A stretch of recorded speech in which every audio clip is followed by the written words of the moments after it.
నమస్తే. APTV journalist సత్యం కోసం ధర్మం కోసం నా పేరు కృష్ణంరాజు వివిఆర్. ఆంధ్రప్రదేశ్లో కూటమి ప్రభుత్వంపై గంపెడు ఆశలతో ప్రజలు ఆ మూడు పార్టీలను అధికారంలోకి తీసుకొచ్చారు. అయితే ఈ 6-7 నెలల్లో నిజానికి ప్రజలు ఆశించినవేమీ జరగకపోగా వారి మీద ఆర్థికపరమైన భారాలు ఇబ్బడి ముబ్బడిగా పడుతున్నాయి. ఒక్క పెన్షన్ విషయంలో వారు తమ హామీని ఫుల్ఫిల్ చేసుకున్నామని చెబుతున్నప్పటికీ కూడా ఈ 6 నెలల్లో దాదాపు 1,70,000 పెన్షన్లను రద్దు చేసిన విషయాన్ని కూడా ప్రజలు గుర్తు చేసుకుంటున్నారు. ఒకవైపు సంక్షేమ పథకాలకు సంబంధించిన నేరుగా నిధులు రాకపోవటం, అంటే గతంలో జగన్మోహన్ రెడ్డి హయాంలో 5 ఏళ్ల కాలంలో దాదాపు 2.75 లక్షల కోట్ల రూపాయల నగదును నేరుగా లబ్ధిదారులకు బదిలీ చేశారు. ఇది దేశంలోనే అత్యధికమైన డైరెక్ట్ బెనిఫిట్ గా మనం భావించాలి. ఇది కాకుండా ఇండైరెక్ట్ గా దాదాపు మళ్ళీ 1,50,000 కోట్ల రూపాయలు లబ్ధిదారులకు అందజేశారు. ఫలితంగా ఆ నగదంతా కూడా స్థానిక మార్కెట్లోకి వచ్చి ప్రజలు సంతోషంగా ఉండేవారు.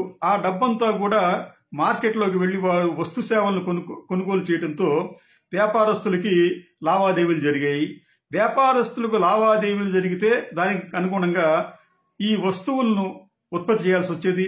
వస్తువులను ఉత్పత్తి చేయటం వలన ఉపాధి లభించేది. ఇలాగ ఒక సైకిల్ లాగా అన్ని బెనిఫిట్స్ జరిగాయి. అల్టిమేట్ గా ప్రభుత్వానికి కూడా లబ్ధి చేకూరేది. ఒక అంచనా ప్రకారం, అంటే ఆర్బీఐ ఇచ్చిన ఒక అంచనా ప్రకారం ఏదైనా ఒక రూపాయి ఆర్బీఐ విడుదల చేస్తే మార్కెట్లోకి ఒక ఏడాది సమయంలో అది దాదాపు 20 సార్లు చేతులు మారుతుందంట. అంటే ఈ జగన్మోహన్ రెడ్డి హయాంలో నేరుగాను అలాగే పరోక్షంగా బదిలీ చేసిన దాదాపు ఈ 2,75,000 కోట్ల రూపాయలు నేరుగా మార్కెట్లోకి రావడం వలన అది వారు చెప్తుందని, ఆర్బీఐ చెప్తుందని ప్రకారం 20 సార్లు చేతులు మారాలి. కానీ 25 సార్లు కాకపోయినా 10 సార్లు చేతులు మారినా అది ఆర్థిక వ్యవస్థకు ఎంతో లాభం తీసుకొస్తుంది. ఫలితంగా ఈ 10 సార్లు కూడా ప్రభుత్వానికి ప్రత్యక్షంగానో పరోక్షంగానో పన్నులు కూడా లభిస్తాయి. ఇలా పన్నులు లభించడం వలన ఏమవుతుందంటే రాష్ట్ర ప్రభుత్వానికి కాస్త చేతిలో ఆదాయం ఉంటుంది.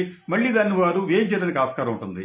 కానీ చంద్రబాబు నాయుడు గారి హయాంలో ఈ నేరుగా నగదును లబ్ధి చేసే కార్యక్రమాలు ఇంచుమించు నిలిచిపోవడంతో జీఎస్టీ వసూళ్లు కూడా దాదాపు 10% తగ్గాయి ఈ 6 నెలల్లో గత ఏడాదితో పోలిస్తే.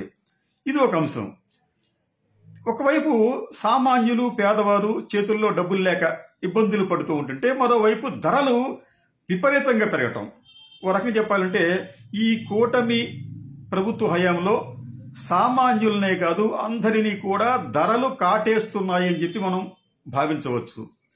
గత ఏడాది జనవరితో పోలిస్తే ఈ ఏడాది జనవరిలో అన్ని నిత్యావసర వస్తువుల ధరలు 20 నుంచి 25% పెరిగాయి.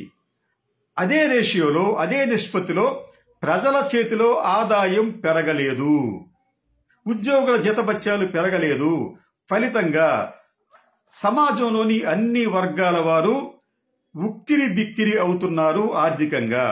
మీకు గత ఏడాది జనవరిలో ఉన్న నిత్యావసర వస్తువుల రేట్లు, అలాగే ఈ ఏడాది ఈ జనవరిలో ఉన్న నిత్యావసర వస్తువుల రేట్లు ఒకసారి మనం పరిశీలిస్తే మీకు 2004 జనవరిలో బియ్యం సూపర్ ఫైన్ అనేది ఫైన్ బియ్యం సుమారుగా 57 రూపాయలకు వస్తే అది ఈ రోజున గరిష్టంగా 75 రూపాయలకు చేరుకుంది.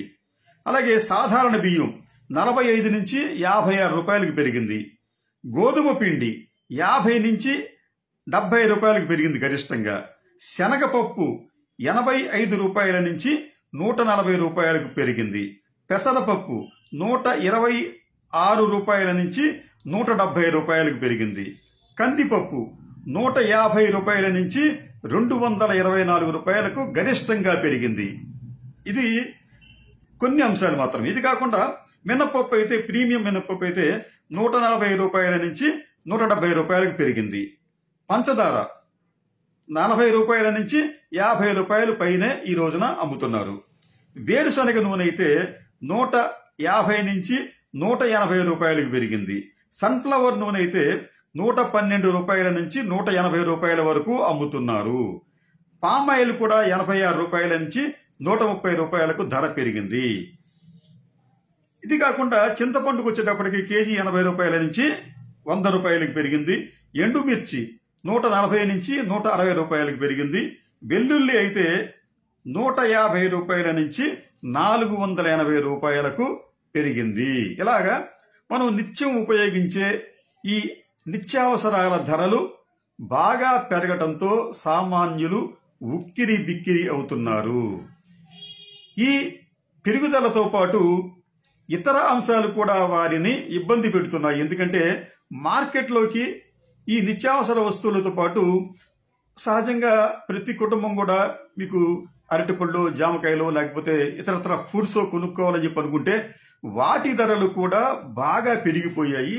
మరొక అంశం ఏంటంటే ఈ ఫ్రూట్స్కి వచ్చేటప్పటికి దేశవాళీ రకాల ఫ్రూట్స్ అన్ని పక్కకు పోతున్నాయి. నాటు రకాలన్నీ మార్కెట్లను ముంచెత్తుతున్నాయి. మీకు ఉదాహరణ జామకాయలు అనేది గతంలో ప్రతి ఇంట్లో కూడా ఒక చెట్టుగా వాళ్ళు వేసుకుని జామకాయలు ఉండేవి, ఇంట్లో పిల్లలు తింటూ ఉండేవారు. అది ఆ రోజులు పోయినాయి. నాటుకాయలు ఒక 2 ఏళ్ల వరకు కూడా నాటుకాయలు మార్కెట్లో బాగానే వచ్చాయి. కానీ ఈ రోజున నాటుకాయల కన్నా కూడా ఈ తైవాన్ జామ అని చెప్పి వాటిని తెచ్చి ఎక్కడ వేరే ఆల్టర్నేటివ్ లేకుండా వాటినే విక్రయిస్తున్నారు. ఆ విక్రయించడం కూడా కిలోల లెక్కన విక్రయిస్తున్నారు. కిలో ఈ రోజున ఈ జామకాయలు 120 రూపాయలు. గతంలో మనం ఎప్పుడు కని విని ఎరుగని ధర అది. 120 రూపాయలకి 4 కాయలు మాత్రం వస్తున్నాయి. ఇది కాకుండా మిగతా ఫ్రూట్స్ కూడా ఇదే పరిస్థితి ఉంది. అంటే దేశవాళీ ఫ్రూట్స్ అన్ని పోయి బయట నుంచి మనకి నాటు రకాలు రావటం, అవి కేజీల రూపాయలు అమ్మటం, అవి కూడా సామాన్యులకు అందుబాటులో లేకపోవటం కూడా కొంత ఇబ్బంది కలిగిస్తుంది. మీకు బొప్పాయి కూడా అంతే. బొప్పాయిలు గతంలో నాటు బొప్పాయిలు వచ్చేవి, వాటి ధర కూడా తక్కువగా ఉండేది. కానీ ఈ రోజున హైబ్రిడ్ బొప్పాయిలు వస్తున్నాయి. చూడటానికి మాత్రం ఒక్కొక్కటి గుమ్మడికాయ అంత ఉంటుంది, కానీ టేస్ట్ మాత్రం అస్సలు ఉండటం లేదు. రేట్లు మాత్రం ఎక్కువగా ఉంటున్నాయి. ఇలాగా అన్ని విషయాల్లో కూడా ప్రజలు సంతృప్తి చెందడం లేదు, ఆర్థికంగా భారాన్ని ఫీల్ అవుతున్నారు. సరే, దీనికి కూటమి ప్రభుత్వానికి సంబంధం ఏముంటి అని చెప్పి అనుకోవచ్చు. కానీ ప్రభుత్వం ఇటువంటి ధరలు పెరుగుతున్నప్పుడు మార్కెట్ ఇంటర్వెన్షన్ చేయాలి. మార్కెట్లోకి వచ్చి కొన్ని వస్తువుల ధరలు తగ్గించేందుకు తమ దగ్గర ఉన్న వస్తువుల్ని బయట నుంచి తెప్పించి ఇక్కడ మనకి సరఫరా చేయాలి. అలాగే ఈ పళ్ళు ఫలాలకు సంబంధించి కూడా ఒక అవగాహన కలిగించాలి రైతులకు కూడా. మీరు ఈ కాయలు ఇటువంటి పెంచితే బాగుంటుంది, మంచి మార్కెట్ ఉంటుందని చెప్పి చెప్పగలగాలి. అలా చెప్పలేకపోవటం వలన ఈ రైతులు కూడా పాత పద్ధతుల్ని అనుసరించడం వలన ఆ పంటలు దెబ్బతినటం, ఆ పళ్ళు కూడా నాసిరకంగా తయారవటం. ఇదే సమయంలో ఇతర ప్రాంతాల నుంచి తైవాన్ జామ లాంటిది లేకపోతే హైబ్రిడ్ బొప్పాయి లాంటివి మార్కెట్ని ముంచెత్తే పరిస్థితి ఏపీలో కనిపిస్తుంది. ఈ విషయాల్లో కూడా ప్రజలను అవగాహన కలిగించడానికి, రైతులకి అవగాహన కలిగించడానికి ప్రభుత్వం చర్యలు తీసుకోవచ్చు. అయితే ఈ కూటమి ప్రభుత్వం అధికారంలోకి వచ్చిన దగ్గర నుంచి 6 నెలల్లో, అంటే పవన్ కళ్యాణ్ గారి మాటల ప్రకారం హానీమూన్ పీరియడ్ అంట. ఈ హానీమూన్ పీరియడ్ లో మరి హానీమూన్ అనేది పవన్ కళ్యాణ్ గారికి ఉందేమో గానీ ఆ హానీమూన్ పీరియడ్ లో రాష్ట్ర ప్రజలకు మాత్రం పీడకలలు మాత్రమే మిగిలాయి.